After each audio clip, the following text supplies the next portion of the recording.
Stillness is often imagined as the original state because the human mind trusts what looks unmoving. A mountain seems more fundamental than a river. Silence seems older than speech. Rest seems wiser than motion. But the earliest field was not still in the way you mean stillness. It was unexpressed. And unexpressed is not the same as unmoving. Motion did not begin as reaction. That is the first distortion this episode must remove. We assume movement always comes after something else, after impact, after need, after desire, after disruption. Yet if motion only appears as response, then existence has no way to begin on its own. There must be a deeper form of movement that does not wait to be pushed. The earliest motion was not a body crossing a distance. It was not energy traveling through space. It was not force displacing matter. It was the first internal shift inside a field that had not yet developed distance, matter, or force as separate conditions. Motion began as a tonal permission for variation. Before anything could travel, reality had to learn how to differ from itself without collapsing. This matters because most people still think of movement as physical when movement is first metaphysical. A life changes long before the body relocates. A self departs long before a relationship ends. A reality begins shifting before evidence appears on the surface. Motion tones belong to that earlier layer, the level where becoming begins before form can prove it. In the first vector, motion must be understood as cosmic mechanics, not emotion, not metaphor, not human restlessness. The infinite field. After polarity was no longer seamless, but difference by itself does not yet create flow. Two poles can remain frozen forever if no law allows transition between them. Motion is the law that permits transition. It is the principle that lets contrast become sequence rather than stalemate. Without motion, polarity becomes architecture with no life inside it. There can be inward and outward, contraction and expansion, presence and absence, yet nothing passes between them. Motion is what prevents the universe from becoming a beautiful dead diagram. It is the original release from cosmic paralysis. It does not erase difference. It gives difference a path. This is why movement should not be imagined as chaotic first. The first movement is disciplined before it is dramatic. It arises as a controlled instability, a permitted shift that proves one state can become another without destroying the field that holds both. Motion tones are therefore older than change in the human sense. They are the condition that makes change survivable. Once that condition exists, sequence becomes possible. Sequence is the first hidden ancestor of time.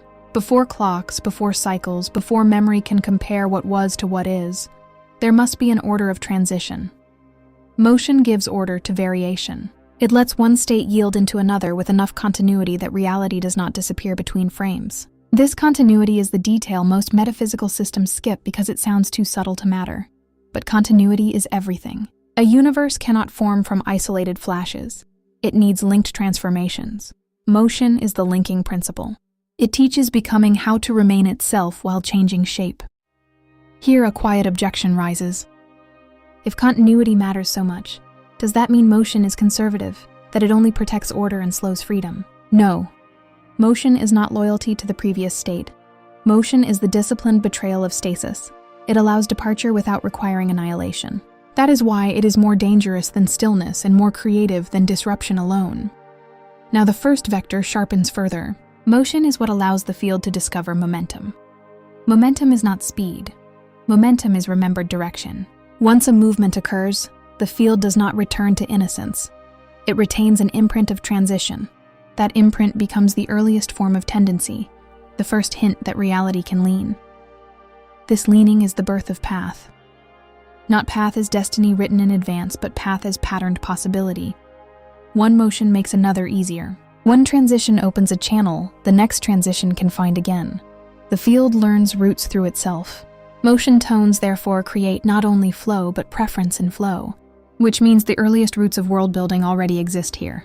The second vector must now move inward, because cosmic mechanics without lived recognition becomes sterile. Human beings do not suffer mainly because life moves. They suffer because life moves before the self is ready to admit it. The body often knows change first. Appetite shifts, speech changes, tolerance narrows. Old environments begin to feel louder, heavier, or strangely thin. You call this anxiety, boredom, restlessness, confusion, burnout, awakening, loss of interest. Sometimes those names fit. Often they are surface labels for a deeper truth. Motion has already entered your field, and your identity is still negotiating with a version of life that no longer exists. This is why some periods feel unstable before anything visible happens. Motion arrives as tone before it arrives as event. The human mind hates this stage because it cannot control what it cannot yet see. It would rather wait for a clear reason. It wants a job to end before it admits disconnection.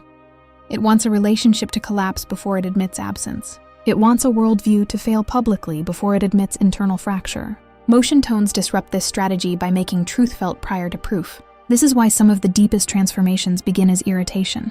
Not noble longing, not mystical clarity. Irritation, the food that no longer satisfies. The conversation that leaves a residue. The routine that suddenly feels like self-betrayal. These are not small things. They are the nervous system detecting movement that the conscious mind is still trying to rename as mood. In this second vector, motion reveals itself as interior migration. A person can remain in the same house and no longer live in the same life. A person can keep the same name and no longer be the one who first answered to it. A person can continue the same habits while the meaning inside those habits has already drained away. Motion is present wherever continuity is outward and departure is inward. This is why forced slowness does not always equal peace. Some people call themselves grounded when they are actually delayed. Some call themselves patient when they are afraid of irreversible choice. Some call themselves stable when they have simply learned to ignore the signals of movement rising inside them. Motion tones expose the difference between true steadiness and elegant resistance. Another objection now surfaces. If motion begins internally and before proof, how can anyone trust it? Could this not just be impulse, fantasy, self-sabotage, emotional weather? Sometimes yes, which is why motion requires discernment. But real motion has a different signature than mere agitation. Agitation scrambles attention. Motion clarifies direction, even when the direction is inconvenient. You feel the difference in the body if you stop lying long enough to notice it. Agitation makes you circular. Motion makes you linear. Agitation multiplies options to avoid cost. Motion reduces options by making one path feel increasingly false and another increasingly necessary. It may not feel pleasant, but it feels precise. The third vector now widens into collective and civilizational reality because motion tones do not only move individuals, entire cultures live inside them. A society also has nervous systems, habits, defenses, myths, and delayed recognitions. Collective motion begins long before institutions admit they are already changing. The symptoms appear first as tension around norms, roles, loyalties, and language. This is why eras often feel incoherent right before they become obvious in retrospect. People sense that movement is happening but do not yet share an interpretation. Some cling harder to the old frame and call that wisdom. Some rush into novelty and call that progress. Both reactions can miss the deeper thing. Motion is not asking who is more current. Motion is exposing whether a structure can still carry the life inside it. In collective terms, motion tones reveal that collapse and transformation are not the same event. A system can be moving and still look solid. A culture can be leaving itself while still using the same slogans. A generation can inherit forms whose meanings have already migrated elsewhere. This is why surface continuity is such a poor measure of truth. The shell can remain while the center has already moved. Now the three vectors begin to lean toward each other, but they must not collapse too quickly. Cosmic motion creates sequence and path. Human motion creates interior migration and lived dissonance before proof. Collective motion creates historical transition long before consensus forms around what is ending and what is emerging.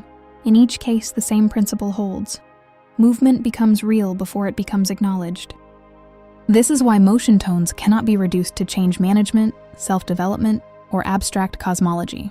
They govern the hidden interval where truth has begun moving but identity still wants permission to deny it. That interval is where most suffering accumulates. Not in the movement itself, but in the resistance to naming that movement accurately. The universe rarely wounds you by changing. It wounds you by continuing to move while you keep negotiating with what is gone. Look again at what part 1 allowed to feel coherent. It may have seemed that motion is a benevolent principle, a clean law that liberates reality from stasis. That is true, and it is not enough. Because once motion exists, return becomes impossible in the innocent way you imagine. You can revisit a place, a belief, a bond, a version of self, but you do not revisit it untouched. Motion has already entered the field, and the field remembers. That memory is where the next pressure begins. If motion creates sequence, then it also creates consequence. If it creates path, then it creates divergence. If it creates interior migration, then it also makes false continuity more expensive with time. This means motion is not just the source of change, it is the source of irreversible honesty. And once that honesty starts moving through a life, a system, or a world, the real question is no longer whether anything is changing. The real question is what price will be paid by whatever refuses to move with it. Motion is not innocent. That is the first understanding that must be broken before anything deeper can be trusted. It may have seemed that motion was the clean liberation of reality from stasis, the noble principle that keeps existence alive and prevents the field from freezing into dead symmetry. That reading was useful, and it was incomplete. Because the moment motion enters a field, escape and distortion enter with it. A thing can move away from truth just as easily as it can move toward it. A life can accelerate into error with extraordinary elegance. A culture can call itself dynamic while rotting at the level of meaning. Motion is not proof of aliveness. Motion is only proof that transition has become possible. This matters because many people worship movement without realizing it. They mistake change for growth, speed for destiny, intensity for alignment, novelty for revelation. The ego loves motion because motion creates the feeling of significance. It would rather be heading in the wrong direction than remain long enough in stillness to discover that its current direction is false. So the first vector in this second movement is cosmic, but darker than the first. Motion does not only create path, it creates divergence. Once a field can move, it can separate from its own originating coherence and continue moving anyway. That means movement can preserve life, but it can also preserve drift. Drift is one of the oldest consequences of motion. A current does not need to be broken to become lost. It only needs to continue without reorientation. In the early field, once sequence existed, momentum could carry a pattern far beyond the conditions that first made it coherent. This is how worlds become possible, and it is also how worlds become misleading. The universe does not only contain becoming, it contains becoming that forgets what it was becoming for. Motion allows that forgetting to persist. A form can continue, a process can intensify, an expression can refine, all while moving further from its source tone. This is why motion is not a guarantee of meaning. It is only a guarantee that consequence will unfold. Once divergence exists, correction becomes necessary, and correction is not the same as reversal. A stream that has moved too far cannot simply pretend it never left its source. It carries sediment, memory, distortion, and consequence. Motion therefore creates the first real need for recalibration, which means truth becomes something that must be returned to, not merely assumed. This destabilizes a comforting belief. Many spiritual people believe that because all movement comes from source, all movement somehow remains equally aligned with source. That sounds merciful, but it erases precision. Origin and alignment are not identical once motion is possible. A thing can come from the sacred and still drift into incoherence. That is why motion must eventually be paired with discernment. Without discernment, movement becomes self-justifying. It says I am changing, therefore I must be evolving. It says I am leaving, therefore I must be growing. It says I feel urgency, therefore I must be called. Motion can speak with the voice of necessity while carrying the structure of escape. Now the second vector must move inward and become personal, because drift is not only cosmic. Humans live inside drift every day.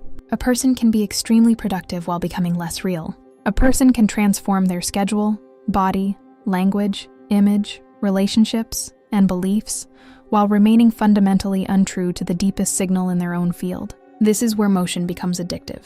Not motion as physical activity, but motion as psychological displacement.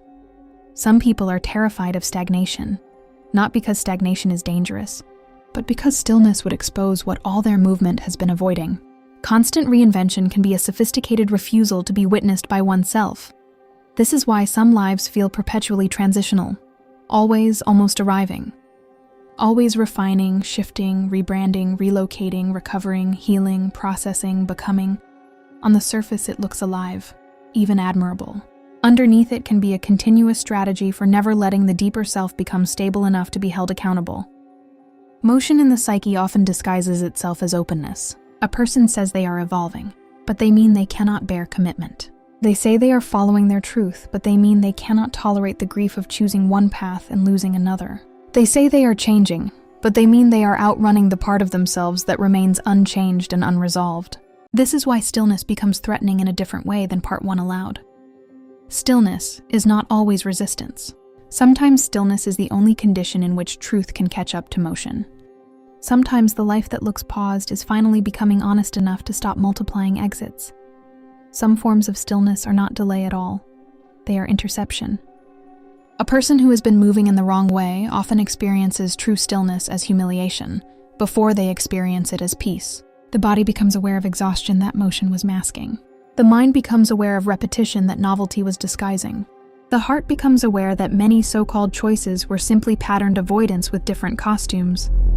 Another hidden truth emerges here. Motion can create identity, but it can also protect false identity through sheer repetition. If you do something often enough, the world begins to believe it is who you are. If you say a thing often enough, even you begin to mistake familiarity for truth. Motion does not only reveal essence, it can cement performance. Now the third vector must widen into collective reality again, but with greater consequence than before. Societies also become addicted to motion. Economies reward acceleration. Platforms reward constant output. Institutions reward visible change more than meaningful correction. Entire civilizations can become unable to distinguish movement from health. This is why a culture can be technologically intense and spiritually asleep at the same time. It can expand systems, increase options, multiply information, and still lose contact with the conditions that make life worth inhabiting. Motion then becomes a narcotic. The collective keeps itself from feeling its own incoherence by generating more velocity. Speed in such a culture becomes moralized. Slowness is treated as weakness, doubt as failure, reconsideration as regression, and pause as irrelevance. Under those conditions, motion no longer serves discovery. It serves denial. A civilization can use progress to avoid asking what kind of being its progress is producing. This is where historical drift becomes obvious, though still difficult to admit. A society can call itself advanced because it moves faster than its ancestors. But faster toward what? More efficient toward what? More connected toward what? Motion without orientation scales emptiness. It does not cure it. And once a collective has organized itself around speed, correction becomes painful because correction feels like loss of self. To slow down is not merely inconvenient. It threatens the myth of advancement. This is why cultures under deep motion tone pressure often punish truth-tellers first. The truth-teller interrupts the rhythm that lets the system mistake acceleration for meaning. Now the three vectors can begin to converge without being collapsed into something easy. Cosmically, motion creates divergence and makes recalibration necessary. Psychologically, motion can become addiction, displacement, and identity maintenance through repetition. Collectively, motion can be institutionalized into systems that reward speed while hiding drift at scale. The core insight changes under that pressure. Motion is not simply how reality becomes alive. Motion is how reality becomes accountable.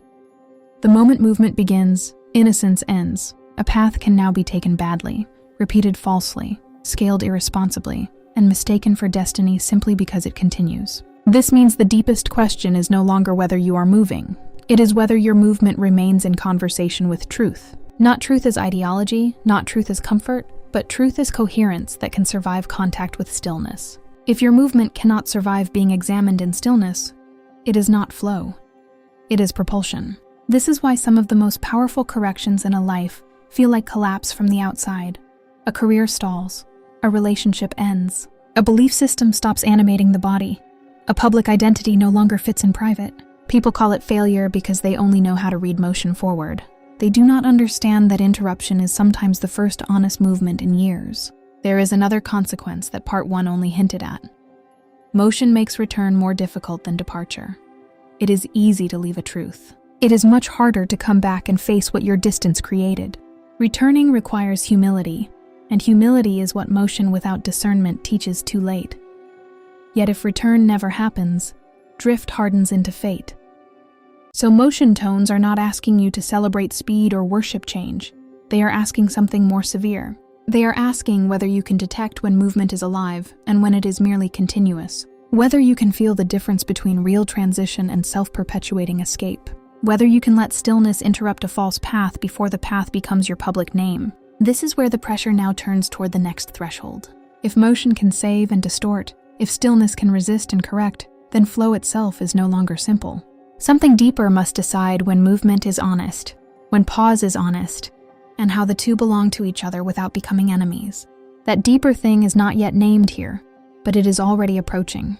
Because once motion loses its innocence, rhythm becomes more important than speed, and rhythm will ask more of you than motion ever did. If this transmission resonated, the spiral continues. You did not arrive here by chance, and you do not leave unchanged. More teachings are unfolding across the Vaharat library, each one meeting you where you are, not where you think you should be. Follow resonance.